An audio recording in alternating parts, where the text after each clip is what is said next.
What's up, guys? This is Tebey, and you're listening to Tobin Tonight.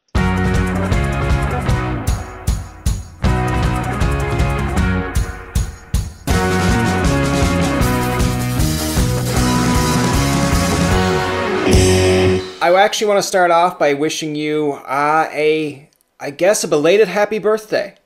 Oh, thank you very much. Yeah, just a couple days ago. And how old are you? Is it 36 or 37? 37. 37. Oh, okay. You're getting up there now. See, I wonder, do you feel the pressure of almost being 40 as I do to almost being 30? Because my birthday is tomorrow. You want to trade? I think when you say it like that, I think I should reconsider my options. You know what? It's I kind of stopped counting at 30. So for me, it's not really that big of a deal. I got 2 young kids as well, right? So everything is all about them. Birthdays for me are not what they used to be, but I was able to spend it with my family, which was nice.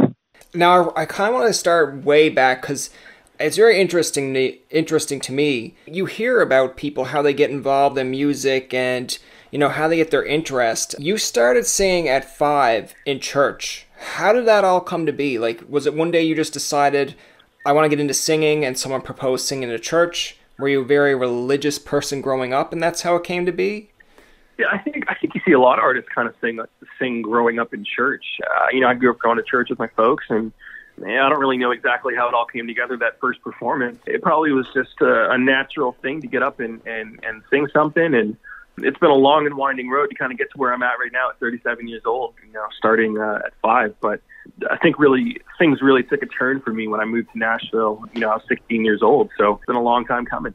Now, like, heart to heart here, Tebey. When you were little, were you like one of these people that entered the room and was like, everyone just like, pay attention to me, I'm in the room? Or were you more of a shy and quiet type, but then if someone found something you were interested in, that's when you came alive? Yeah, I think I'm much more of an introvert than a lot of artists are. I don't know why that is. I like being by myself. I like just kind of, keeping to myself. I don't feel the need to walk into a room and say, hey, everyone look at me. And, there's a lot of artists like that. I know them, you know them, but that's not really the way I roll. I kind of just let my music speak for me. And yeah, that's kind of just part of my personality. I'm a little bit like, I understand where you're coming from. I'm a little bit of, I kind of the mixture of both. Like if I'm at a house party and I know a few people, I'll go socialize and I get like, it's almost like a stand-up comedian approach where it's like, I'm almost like the warm-up comedian where it's like, okay, I'm going to entertain you for a bit, and if I feel like I'm doing okay, I'm going to continue. If I feel like I'm bombing, I'm going to go away in a corner for a bit and try to regroup. That's kind of what my ideal is. So it's like I'm a little bit of an introvert and extrovert, but I totally get where you're coming at from there. When you said you were 16 and you moved to Nashville, I believe that is when also like you signed with a Nashville record company as well? Yeah, that is correct. I signed with B&A Records, which is one of the sub-labels of Sony Music. Back in the day, it was called BMG, but since then there's been many mergers. But ultimately, yeah, I had a record deal with Sony in Nashville at 16 years old. Pretty crazy, this kid from Ontario being able to move to Nashville and get an American record deal that young. But I think it was a great learning experience. I've lived and breathed the music business my entire life, and I think this has given me the opportunity to learn about how this business really works. Because it's not only about the songs and the artistry. I mean, there really is a business. I mean, that's why it's called the music business. I've read up that when you were like 14 and 15, you were in these like music competitions doing quite well in it. Almost like I look at it the equivalent of a public speaking. Like if you can get up and do public speaking to do well, you're at 14, 15 here, basically ripping through the music scene. But the only other artist that I can kind of think of in my mind that we've actually had on the show that I think signed a record deal around that same point or when he was young was Adam Gregory, with Horseshoes. And I remember watching him on TV and I was like, man, like you're like maybe 18 he was at this point, but I was like, geez, you're so young. So I mean at 16, say even younger than that, like what's going through your head when you go to Nashville, getting this record deal? Were you kind of like stoked? Were you nervous? Yeah, I was a little bit of everything. I mean, I think when you're that young, you don't really know what you signed up for. I mean, that you love to sing and you think you want to be a a musician or a star or whatever. But for me, it was a really eye-opening experience. I mean, there's a reason Scott Borchetta, named his record company Big Machine, because ultimately that's what it is. You're thrust into this massive machine. And especially if you have a record deal in the U.S., because it's obviously a lot bigger than Canada as far as the industry is concerned. And yeah, it was just a huge learning experience for me. That all that time I spent in Nashville, my first go around when I was so young. At the end of the day, I was still a 16, 17-year-old kid. I did all the things that teenagers did as I was trying to achieve my goals in the music business. So it's been a lot. Yeah, and I mean, it's crazy even when you think of it in terms of society today. Like, I'm not taking anything away from people that do it, but, you've got so many platforms now where you have, like, YouTube, America's Got Talent, it's like The Voice, where it's like, if you think you got a shot, go for it. But back in, I guess, the day when I grew up, I'm 29 tomorrow, but it's just, all we had was pretty much in Canada was Canadian Idol, and it didn't really feel competitive enough to like an American Idol, because you can name some people off American Idol, like, your Carrie Underwoods, your Kelly Clarksons, even people that didn't go all the way, they still ended up going somewhere, where I feel like in Canada, our Canadian Idols, like Kaylin Porter, I can't even remember the last name of Malcolm, and we had Melissa O'Neill, I think, but like, yeah, they have a limited number of success, but it's almost like it gets cut off or it doesn't go any further. So did that ever like come as a route? I guess if you're 16 and signed, you're not really worried about it, but did you ever think of going the Canadian Idol route? No, not really. I mean, we can kind of we can fast forward a little bit, but I ended up losing my record deal, I think when I was 20, and moved back to Canada, moved back to Toronto, and I didn't want to work a quote unquote 9-to-5 job. I really just wanted to still be in the music business, even though I'd kind of been dealt this weird, hand. And ultimately, I started writing songs for Canadian Idol. I actually had 2 #1 songs that I wrote for the winners of those shows, and that that allowed me to kind of stay in the music business. So it's kind of funny how on one hand we're talking about how Canadian Idol wasn't necessarily a star system in Canada, but then you have someone like myself who was never really go. But I was able to make a living for a while writing songs for those contestants. Yeah, and I actually like the fact that you brought that point up, because when you were mentioning about writing songs and the Newfoundland tie-in, I believe, if I'm correct here, like Rex Gowdy was actually one of the people that you wrote songs for. Yeah, Newfoundland boy, absolutely. I love Rex Gowdy, man. What a great guy. Yeah, I mean, I remember when I was younger, that was the big deal when Rex was on the Canadian Idol, had the white hat, everyone around. I believe this is junior high days, that everyone would go out and get a white hat. And I was like, I got a white hat, but there's a Nike symbol on it. And people were like, nope, not as good as Sexy Rexy. And I was like, why? I was like, it's still a white hat. But no, I mean, that's interesting, because, yeah, I've noticed that you have a lot of, just personally on your music side, you've done quite well. I think I really like your song. It happened on, or is it like, it happened on a Saturday night, I believe. Yeah, the current single happened on a Saturday. I love that. Like when I go on Instagram, I'm actually seeing, and Facebook, I actually see the sponsorship for it. But I was like, oh, sometimes I feel like I'm ahead of the curve, because it's like I've found this video on my own before you told me to go watch it. I think the thing that I really like too about it is, and it's not to be a slight or in any kind of mean way, but sometimes when I'm listening to Keith Urban's Somewhere in My Car, it sounds familiar, but I'm like, the chords sound familiar, and it's because it's something about a car and like a Saturday night, but I still think it's a great song. Yeah, I mean, at the end of the day, I mean, it's 2020 and we are well out of metal and grooves and song ideas, so it's definitely getting harder to write something that is completely, I don't want to say original, but, I do like a little Keith Urban. So, yeah, if you hear a little bit of him in there, I think that's a compliment. I'll take it.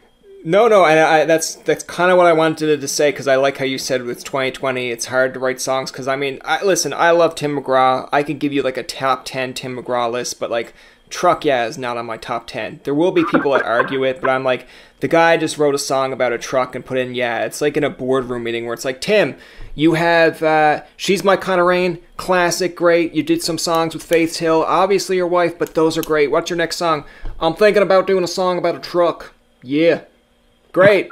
Do it, Tim. Like, are you going to tell Tim McGraw no? No.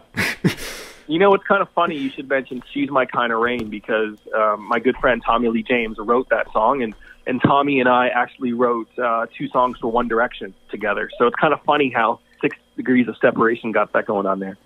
Yeah. No, I actually had that when you were mentioning about One Direction. It was, I think, Loved You First and They Don't Know About Us, those 2. Yeah, that's correct. Yeah, I love those songs. And I was actually very surprised. And see, this is where you kind of get underappreciated, Tebey, where we get the credit of looking at One Direction, Harry, Niall, and Liam, and yeah, the rest of them. No, I know their names, but obviously those are like, girls go crazy for it. They see the pop band, and then you don't realize that there are people behind the scenes that sometimes write this music. Like, I grew up listening to Britney Spears and Backstreet Boys, so I thought they wrote their own stuff.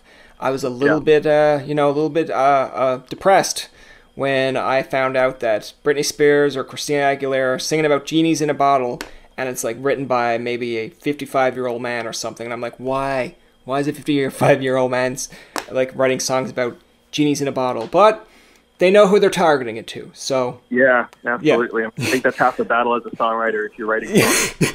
Yeah. For other people. You mentioned losing the record deal. Like, can you take me through the process of either what happened there, or I guess you don't have to, but like how did that kind of make you feel, like losing a record deal? Because you're 16. You must have thought, I'm getting places, and then it just kind of feels like the whole world drops on you. Yeah, you know what? I don't really remember it being as devastating as some might think it would, because, when you're that young, you're full of confidence, and, you got to remember that I had just, I had an American record deal. I had one of the biggest managers in the world at the time, a guy named Bruce Allen, who has, people like Michael Bublé and Bryan Adams and all kinds of artists. So I felt that even though I lost my record deal, I was still young. I think I was mature enough to understand that I was still young and had plenty of time and plenty of life ahead of me. So it wasn't really world-ending as it might have been maybe for some other people. But here we are, as I said, 17 years later or whatever. I'm still in the game, still kicking ass. So yeah, it just is what it is. I just kind of look back on it and say this was the path I was supposed to be taking. In terms of being 16, some people would look at it and say, oh man, like my whole world's crushing. And then there are other people that are 16 going like, I'm only 16. This is like an up for me. Okay, it's a minor setback. Like, it feels like you took the motivation or the mindset of, okay, this is a marathon, not a sprint. Because like, yeah, you just mentioned 17 years later, and you're still going. So it wasn't like a sprint to success. And that is basically what the world that we're living in now, where people see an artist, they come to life overnight, and we're all thinking like, geez, that person came out of nowhere. But when you actually get to know the person, talk to the person, you see that, no, it didn't happen overnight. There was a lot of guts and sweat and just a lot of things that go into making it in the music industry or in any industry, really. Yeah, I mean, it's just it's kind of crazy when you look back. I usually don't have these type of conversations very often, so I don't usually look back on all the things I've been able to do since I was kind of dealt that shitty hand there. Because of my deal. I was so young, but yeah, I just kind of say it is what it is, and I knew everything was going to be all right. You're right. This definitely isn't a sprint. I mean, how many times have you seen a teenage star have a couple hits, maybe make $1 million, and then by the time they're 26 years old, you've never heard of them again, and they're broke. So I think that it was a blessing in disguise. I'm glad that I'm having success at an age where I'm more mature, because I think when you've been through what I've been through, it really makes you grow up really fast. And I think that's helped me deal with my journey through the music business over the last 17 years. When you're talking about, the acts that have maybe 1 or 2 or 3 hits and they're broke by 26, like you do see, and it kind of becomes, I guess we're bringing it a little bit more to light just because we're in a world of social media, everything's outspoken now, but like the mental health side of things, like I look back at it now, and here's my 2 examples. Like, I look back at it and thought Aaron Carter was the shit because, he's a young kid. His brother's Nick Carter, Backstreet Boys. Like, you guys gotta have it made. But then you see, like, he's still trying to come out with music. I mean, some tunes are great, but, like, there seems to be a lot more there that is just unsettled with Aaron for example, like from a mental health point of view. And like with the same with like Britney Spears, like you look at it and go like, great, she's had success, but like some people worry about like, okay, did we ruin Britney? Like, you know, did we basically take a very talented 16-year-old and basically crush her with just the amount of exposure that we gave her? And I mean, in common sense, even Justin Bieber, people like look at Bieber and go like, this kid grew up in our eyes. Did we kind of push him to the extreme? And I know that you're a big person to kind of talk about mental health as well. What's your relationship with, I guess, some of the stuff I'm saying or just your own experience? Yeah, I think you hit the nail on the head. I mean, you know, throwing a 14, 15, 16-year-old kid into this machine that we call the music business, I mean, it's pretty crazy. And I can speak for that because I did it. Maybe not to the extent of an Aaron Carter or, you know, the Backstreet Boys, but I still understand what they went through. It's grueling. It would be a grueling and difficult experience for any adult, let alone a young adolescent person. And I think that's why a lot of young child stars or teenage stars have some pretty severe mental health issues as they grow up. And, you know, I can speak to that. And I'm not necessarily saying, you know, I have some struggles with depression and anxiety because I was thrust into this business at such a young age. I don't think that's what it is, but I just think that, you know, as creatives, I think for whatever reason, creatives are sometimes more susceptible to mental health issues. If you look at, you know, some of the actors that we've lost to suicide, or artists over the last couple of years. It's just one of those things where people in the entertainment business seem to be susceptible to mental health issues. And, you know, I struggle with it still to this day. I mean, I'm someone that you would consider successful. I think most people would. And I still wake up struggling with my own issues, even though I live a pretty comfortable life.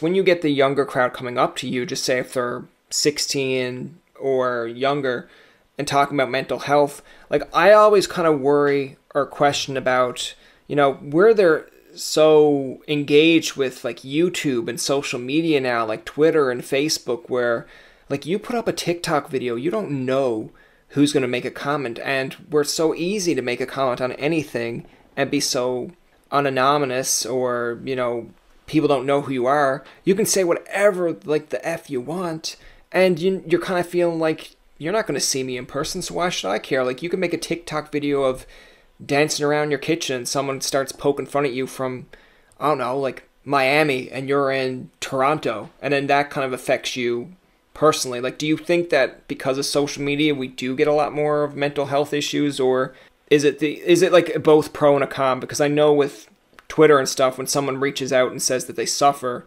people see that in real time as well, so it's like a pro and a con. But like, what's your take on it?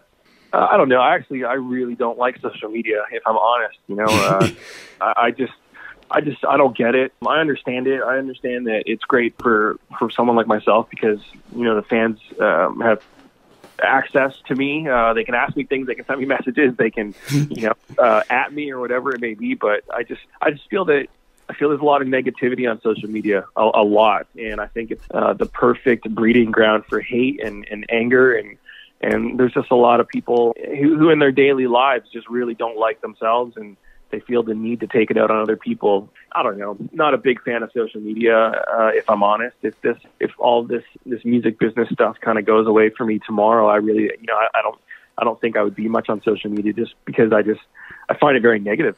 I agree with you. I mean, even the concept of, you know, when someone says, you know, at me, that doesn't sound very encouraging. Like, I know what it's supposed to mean. It's just like tag me in something. But, you know, when you hear someone say, yeah, come at me, bro, or at me, it's like, it just sounds very negative. It sounds almost like confrontational. It's like when someone, like when you're on the road or something, someone's like, tag me in that. That sounds not as bad as, yeah, you going to at me at that? And it's like, whoa, easy. It's like, no. I mean, like, you know, at, and then put in my name, and then you're like, oh, okay. Totally understand. But yeah, I believe with Twitter and social media, it's basically like a cancel culture society almost, where it's like, if you don't agree with something, everyone has, I guess, like everyone has a right to an opinion, but doesn't mean that your opinion's necessarily right. Like, you know, just because you don't like this, it's like, well, cancel it. Or try this on, we don't cancel it, and we just kind of, you know, go about our day with it. I think the generation behind me, and I sound like I'm 60 or something, but I think the 15 and 16-year-olds of the world needs to take a hard, long look at the way they interact with people and stuff. You know, again, because social media, the thing is, there's no accountability, right? That's the problem. You can literally be hiding behind your computer screen and say the most disgusting and horrible things to people, and there's no accountability for the most part. Because it's also really easy to be anonymous online. So I don't know. I've had people say some pretty recently, actually, someone said some pretty nasty stuff to me completely out of the blue. I obviously don't even know this person. They just, whatever, we're having a bad day and decided to go in on me for some reason. But yeah, it's very, very strange. The times that we're in, social media and the way that people feel that they can kind of just say whatever they want to someone. It's very strange. I think what happened with that one, Tebey, is they seen your music video for It Happened on a Saturday night, and they're like, you know what? Things did not happen for me on Saturday nights, and I'm going to take it out on this guy because things happened for him on Saturday nights, so he's going to get the brunt of this. That's totally what happened. But, no, I agree with you. When you're talking about, the younger generation just kind of, taking a hard look at themselves, I'll be honest with you, sometimes when I'm on Twitter or Facebook, and sometimes it's just... I'm from Newfoundland, so I it just comes naturally to kind of speak your mind, speak your opinion, be brass. But there are times that it's like my fingers will type away, and then I'll wake up an hour later and be like, oh, I wonder what did my fingers type that has caused a commotion. And sometimes it's like you don't like a music video or you don't like a song or something, and you'll type to that artist I didn't like this. This was kind of crap. And then 20 odd people get on you, and then you're like, okay, maybe I could have worded that a little bit better. Of why didn't you like it? Explain what you did like. I feel like for every maybe negative you post, you should maybe write 5 positives just so people don't think that you're outright hateful towards them. But the thing with the world we live in, as sad as I think it is, you could write 20 nice things to someone on their wall every day, and it's okay, ignore. The very moment you write something negative, that's when they respond. And I'm like, but I wrote you 20 nice things. Why are you focusing on the negative? Well, it's just kind of, you're always going to offend somebody. It doesn't matter what you say. You could write, I could post about the beautiful blue sky outside of my house today, and someone would find a way to claim that I'm racist.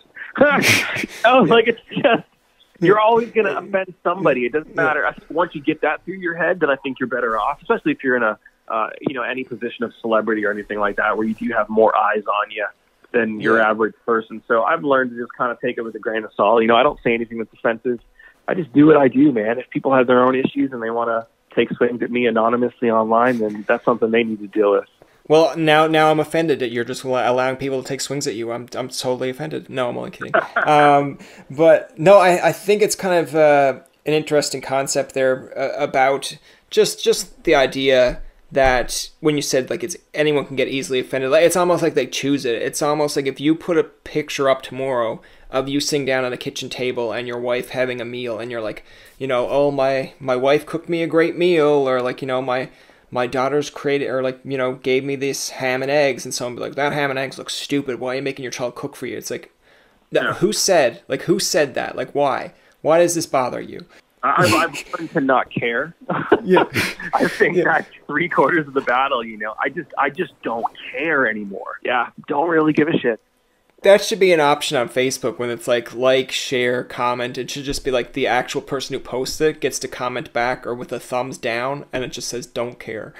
But then someone's just going to be like, well, he don't care. It's but I feel like people get more offended by a thumbs up and a thumbs down than an actual comment, which is just goes to show where we're to. But you had played football in high school, and it's very interesting to me because a lot of people, and I don't know if it's just a very kind of Ontario, I'm going to call it Eastern Canada thing, but I'm in Newfoundland, so I never grew up with football. But you, for example, played high school football. When I go to Ottawa, I graduated from Carleton, there's, people that love football, and Eric Etheridge, another country singer, played football. So is this something that's embedded in your system? Hey, I'm going to be a football player, but I'm also going to be a country singer. What's going on here? Yeah, I had a tough decision to make when I was 18, because even though I was living in Nashville since I was 16, I was actually, to be honest, I was doing 6 months on, 6 months off, because I was playing football in Canada, in Burlington, Ontario. Football would be from September to January or September to December. And then come January for the new semester, I'd be in Nashville. But yeah, I mean, I was pretty good. I was a high school All-Canadian. I got recruited to play Division I football in the States by a bunch of pretty big schools, UCLA and Northwestern and stuff like that. Oh, wow. But it was one of those things where I had a record deal, even though we were still in the process of kind of starting the record. As an 18-year-old, that's not something I could walk away from. So I actually, put the football aside and declined all those scholarships and ended up pursuing music. And luckily, I stuck with it because I'm still doing it today. It seems like you chose the right I guess path. But it's always interesting to me because it seems like any singer or anyone that's really talented in a sport is also like somewhat semi-talented in another sport. Like, for example, when we had Tyler Shaw on just, I think, a few months ago, like, he got recruited, I think, to, like, University of PEI, and I can't remember which sport it was, but I was just like, okay, so you chose music. And then, like, Eric Etheridge, also a football player, but doing music, so it's almost like, hey, like, you guys are talented, we get it, stop. There's a lot of people not talented. Don't rub all your talent in front of my face, God. Like, but when you said about choosing the music side, like I've got it written down here, but We Shook Hands, Man to Man, that had American success. Who's Gonna Love You, #1 in Canada in 2018. I believe a number of stations had played that. I believe you have, like, when I was doing a little bit of research, now I don't know a lot about the radio side of things and how they do the metrics, but, like, I believe they said you had, like, 10 or so hits that were in, or it could have been, like, 5 or 10 hits that were in, like, the top 10s, and I was like, okay, so this guy, he's good at making music, he's good at producing music. It's like, geez, I get it. Like, Tebey's great. Like, God. You know what? There's a lot of songs that I write that aren't very good. You guys just don't hear them. So. Those are the ones, like, you're, like, bringing out on a bonfire or, like, a campground. They're like, you wrote this, right? And you're like, yeah, no, totally. No, that's not me. And then you're like, you go home, you're like, it's not a #1 hit. Don't worry, guys. There's going to come a day where people don't like the songs anymore. So I'm just praying that doesn't come anytime soon. But I'm exactly with it. I just, country radio has been great to me in Canada, and I still got a long way to go. I mean, it's the thing with me is it's been a long journey, but there's still a lot of fans out there who know the songs, who know the hits, Denim on Denim and Who's Gonna Love You, but they don't know it's necessarily me. They just know the song. So Tim McGraw, I am not. I've got a long way to go as an artist. Even this past year in February was my first time doing a full cross Canada headline tour. As the artist, my name is up on the marquee. I'm the one selling tickets. That was my first time this past year, so it's been a long time coming. The last thing we get everyone to do, Tebey, we play with every Canadian act. If you're up for it, it's called How Canadian. Okay, let's do it, man. All right. So the example I'm going to give you is basically just a story that, like, Canadians would relate to, or it's an example of, it's a typical Canadian story, basically. Like, if you told it to someone, they'd say, oh, yeah, that's how Canadian. So the example that I gave is, well, actually, I'll use Sarah Nurse's example because I love hers. She said that it was a game between Canada and the United States. I slashed the U.S. hockey player and went to the ref and apologized for the both of us. How Canadian. So, like, why would be, like, a how Canadian story in your mind? Okay. I actually have a true story, so I'm going to add this. Yeah, this is a true story. So I was in Canada a little while ago, and I pulled up. This was during the COVID. We're still in it, but this was it was a couple months ago. But I was up in Canada and I actually pulled up to a drive-through. I think it was a Harvey's. So I was getting my my original Angus burger and a poutine at Harvey's. The girl handed me the debit machine. It was attached to a hockey stick. So how Canadian is that? That is, yeah, that's pretty Canadian. It's like, it's almost like, hey, we don't have a device to attach this to. Use a hockey stick. It's like CTV News when they were doing it, and CBC when they had to do that whole keeping the microphone so far away. I'm like, they're using a hockey stick. If they don't, it's not Canadian. I thought it was quite clever. I mean, because obviously you're trying to keep your distance from everybody because of social distancing and stuff. And I just thought it was really clever. They attached the debit machine to the end of a hockey stick. I think it's brilliant. Very Canadian.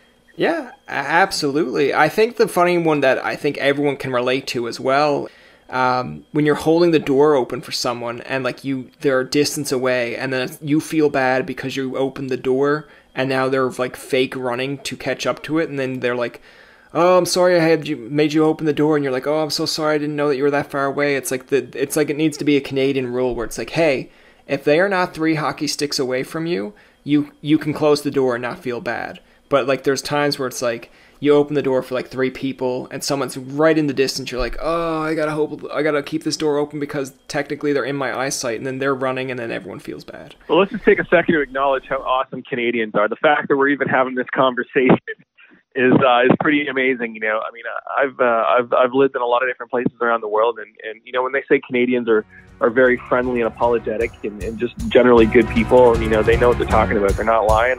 I miss Canada. I miss living there. I miss the people a lot. And yeah, I think you just hit the nail on the head. That's going to do it for this episode of Tobin Tonight. Our thanks to Tebey for coming on to the show. Remember, you can find past, present, and future episodes on TobinTonight.com, Spotify, and iTunes. Follow us on Twitter, like us on Facebook, and leave a comment or two. For Tobin and myself, this is Jacob saying thank you for listening, and good night.